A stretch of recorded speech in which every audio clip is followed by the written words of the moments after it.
That sucks. Yep. My week's over.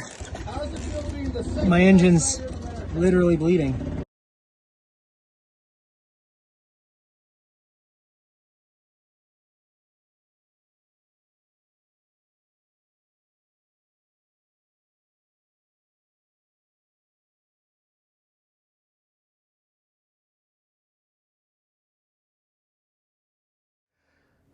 Hey guys, Fourth Camel ADV. I'm going to do the install video tonight for the frame braces on the Yamaha T7. We previously did an install video and I messed up and wasn't clear enough on the right side install.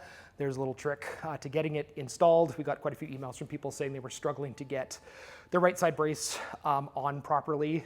So I just wanted to redo the video and just be very clear on order of operations here to get it installed. So literally no changes to the part or to the install, just the order of operation is all we're doing tonight, and we'll get at it. So your frame brace kit includes both of the braces. We've got two M10 bolts here, one M6 bolt, spacer, and a washer, and the rest of the parts are reusing OEM. So we're going to come up to the front first. We're going to take out this frame mount bolt, this M12 here. Get that guy started. It's an M10 bolt, M8 head. And then our M6 bolts, or M8 bolts with a 6mm head, 6mm Allen.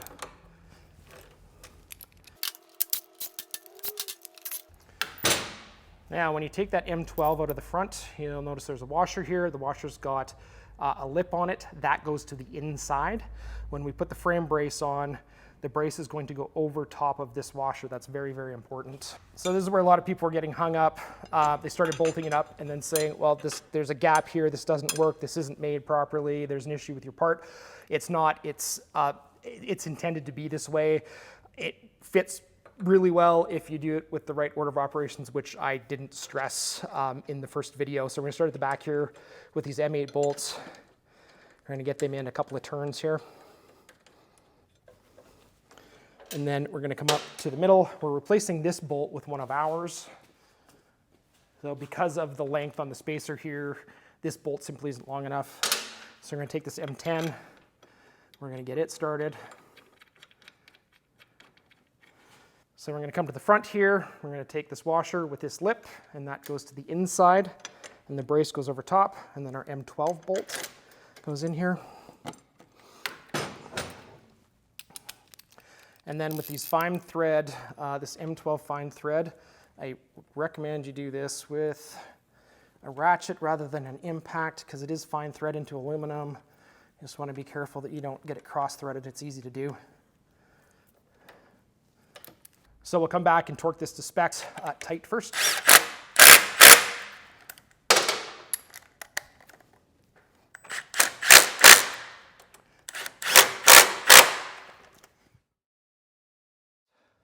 So we're going to go around and do the other side, which is exactly the same. The order of operations doesn't matter on the other side. The only difference is we have the coolant recovery bottle on the other side that we need to deal with. So when you pop your coolant tank off here, just make sure to set it somewhere where it's not going to pop off, leak fluid like it did the last time on me.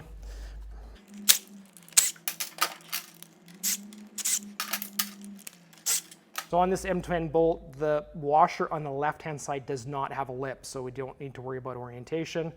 Same thing though, we're going to put the washer underneath the brace on this side. I'm going to put the bolt, brace, get that guy started. Get this one started,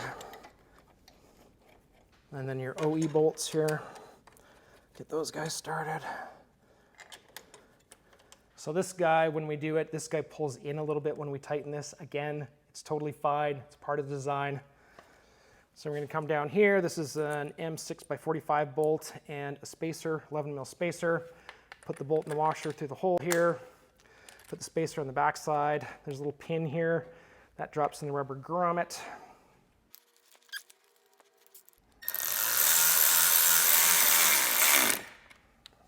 That's it, that's all. Install is fairly straightforward and easy if you have the right order of operations. Again, totally my fault for not stressing that on the first video. If you have any questions, info@camel-adv.com. Thank you for watching.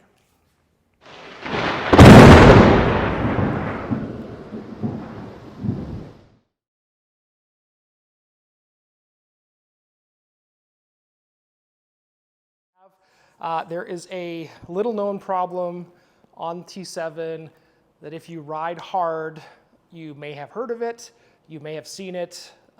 It is a low likelihood but high consequence problem. Basically all new motorcycles, with the exception of dirt bikes, are a stressed member frame. And what that means is if you take the motor out of the bike, it has no frame strength whatsoever. On the T7, these are not frame rails. These are not load bearing at all. The only reason these exist is to mount a skid plate to. So on this bike, we've got a motor mount, frame mount here, and then the motor attaches here and it attaches here. So those are the 3 points of contact per side that keep the whole thing together.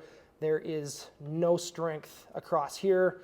The frame comes up and over, and then we've got the steering head set. So what happens is you're riding along, and because the forks are on an angle, of course, if you hit something, the forks slide up, but they also try and spread the frame apart just a little bit.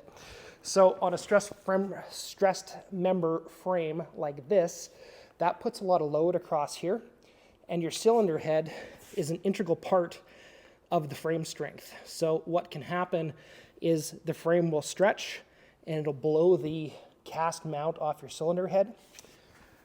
Again, it's not a super common problem, but it is very high consequence if it is. Usually it totals the bike. The motor is absolutely done, and usually the frame is stretched to the point that the bike is totaled. And it almost always happens on the left-hand side. I say almost always. I've never seen one go on the right-hand side. It's always this cast mount here, just ahead of the thermostat.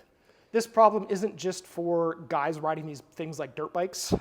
If you're a bigger dude or bigger lady, or you're riding two up and you have all the luggage, everything else, the frame can still stretch. If you've gone to install crash bars and you take this bolt out and then you have a hell of a time getting it back in, that the threaded holes in the head don't line up with the hole in the frame here, you are on your way to having that problem. So this isn't just a heavy enduro kind of problem. This is, it's just a physical force issue. So if